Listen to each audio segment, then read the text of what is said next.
Yeah, this is Josh with photosfromthepit.com, and I'm here with some members of Classless Act. Gentlemen, thank you for taking the time to talk with me today before the show. So, for those out there who are not familiar, could you just say your names and what you play in the band? This is Chuck McKissock, and I play drums in Classless Act. This is Franco, and I play bass on Classless Act. All right, Chuck and Franco, yep, thanks for taking the time. So, I know that you guys are, still relatively new on the scene, and you have kind of a very unusual story about how you got together. So do you want to talk a little bit about that? Basically, we all kind of sort of met through social media, except me. Dane was down in San Diego and posting a whole bunch of guitar covers on his Instagram, and funny enough, Derek actually followed him and was, a fan of him before he contacted the band to try out and everything. So there was this lady from Ireland that was like, hey, this band Classless Act needs a guitar player, you should hit him up. And so that's kind of how Dane got introduced to Classless Act, and Franco was on tour from I was touring with my one band that I had from Argentina, so I came to LA. And then that band broke up, and then we stole Chuck from his old band as well. Yeah, we played like 2 shows together in the Valley in LA, and by the time that second show rolled around, Franco DM'd me and was like, "Hey man, you're a really good drummer. Seems like we have the same sort of music taste. You want to try out for us?"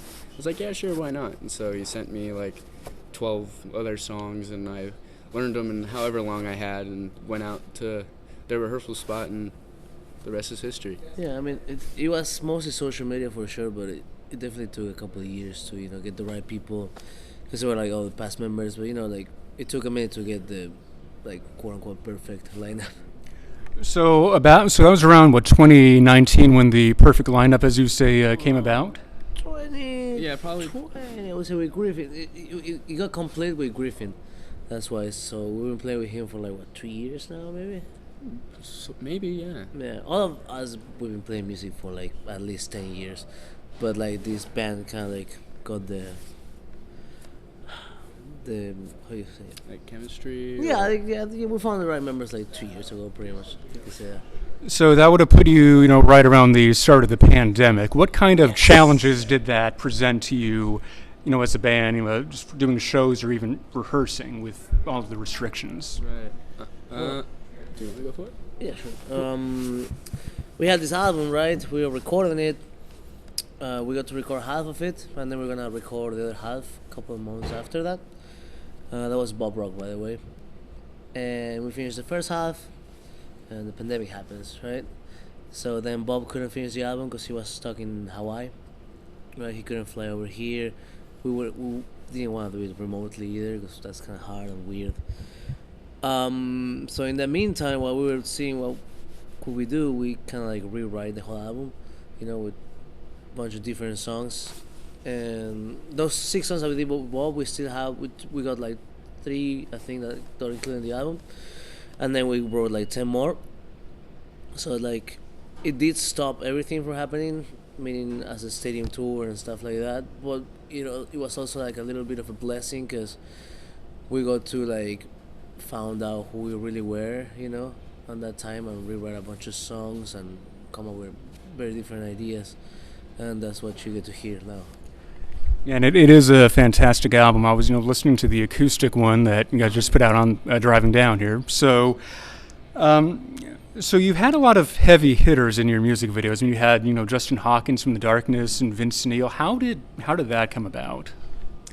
Well, I mean, the Vince Neil was, we were already on the Motley tour. We were on the tour, and those songs that we did with Bob Rock, we recorded them at Tommy Lee's studio. So that was kind of the first contact we had with one of them. So we did Classless Act and all that stuff, and we literally just we're on the stadium tour, might as well just try to reach out through our management or someone that can contact them. And he said yes, and a couple of weeks later he sent the take, almost overnight. Yeah, so you mentioned the stadium tour. I mean, that's kind of a really big thing to land as your first major gig. How did you get a dream gig like that? How did it happen? I don't know. We've been talking about this for so long. Like it was supposed to happen like 2 years ago. I know we're in the kind of like in the same label, and the music kind of like intertwines. Yeah. So that makes a lot of sense, right? And Motley is known for helping bands, beginning bands like Guns N' Roses. I know they got their start as well with Ozzy, so they kind of like they like to do that stuff. So I think it's pretty noble of them. And also, I understand Molly Crew bought you a new pair of boots on the tour too. Oh yeah, dude, that tour was so hot. So hot. Was like 110 at some point. Yeah, that something day. like that. Playing in Missouri, it was like the hottest state that we had played in, which was a surprise to me. But like Kansas City and St. Louis were both like 108, 110 degrees, and so by the end of that, like we only had like super tight 18 minutes, so we were giving it all we had in those 18 minutes. So by the end of those shows, we were just dead, and then boots were melting. So yeah, it was a play at 4, right? Right under the sun. So I finished the gig and my boots and I started walking like a fucking penguin, dude. waddle. So I duct taped them and then they saw it and they just came with a new pair, which is very nice of them. Oh, yeah, very nice. Yeah, and I know I was at the Kansas City show, and I think that was the hottest day of the year in Kansas City, and yet you guys left it all out on stage. It was that like John Jett wouldn't use any fan or AC or anything like that on stage. She's like I like to sweat. It's so rock and roll. And I'm like, damn, I can't. If she doesn't complain, I should stop bitching about it. Yeah, exactly. So you guys put out a newish album within the past week or two. It was just an acoustic version of your original EP. So what was the thought process behind that? And was there a different approach that you made, or did you just go in there, do the same thing, and just do it unplugged? It was like we want to show another side of the band, and it's like telling the different version of the same story. That's how I see it. It's just a small EP of 5, 6 songs. Yeah, 5, right? Like the 5 singles we released. 5 singles plus Storm. So I think it's 5. Oh yeah. Whatever. It was just to show a little bit more another side of us, and also it was kind of like because we went to the studio kind of like fearless. We didn't really know what to expect of it. We rehearsed the day before, and we were like, "Oh, that's cool. Let's do it." So we went and we did like pretty much in one take all the songs. So we were like pleasantly surprised, honestly, and they work, man. A good song is a good song. So it was fun. And you did all of the mixing on the songs too, right? Yeah. And that's again, it's 1 day of mixing, couple hours, checking back and forth with the guys or the manager or something. So yeah, it works. Awesome, done. And you mentioned that you wanted to show another side to the band. I understand that you're all multi-instrumentalists, and you've wanted to do it in a live setting where you just come out and play different instruments than you've been playing the entire night. Is that something that we could look forward to seeing on the tour? Yeah, I think so. Maybe. Maybe. You're gonna see the show tonight, right? I'm going to be here. All right. Well, it's a little surprise there. So there you go. If you want to know if they're going to play other songs, you got to come out and see them, or find the inevitable YouTube video. Oh yeah. Oh yeah. So you started the year off, you toured with Dorothy, then you went off and you do the stadium tour. You're doing your own solo headline tour now. That's a lot of traveling in 1 year. That's just a lot for any one band in 1 year. What are the plans for 2023? Yeah, we've been on the road for about 7 months out of the year, and we yeah, crazy. And we jumped on just a couple shows with another band, Giovanni and the Hired Guns, and that run just ended, but we had a couple headline shows mixed in. But 2023 is just looking like non-stop touring again, and getting out to as many places as we can. There's a couple of releases planned. I can't really say much about it, but the idea is just tour as much as we can, bring our music to everywhere, everywhere as we possibly can, like around the world, or probably next year we'll try to travel. We'll try to tour besides the U.S. Like in some other countries and stuff like that. International. International, that's the word.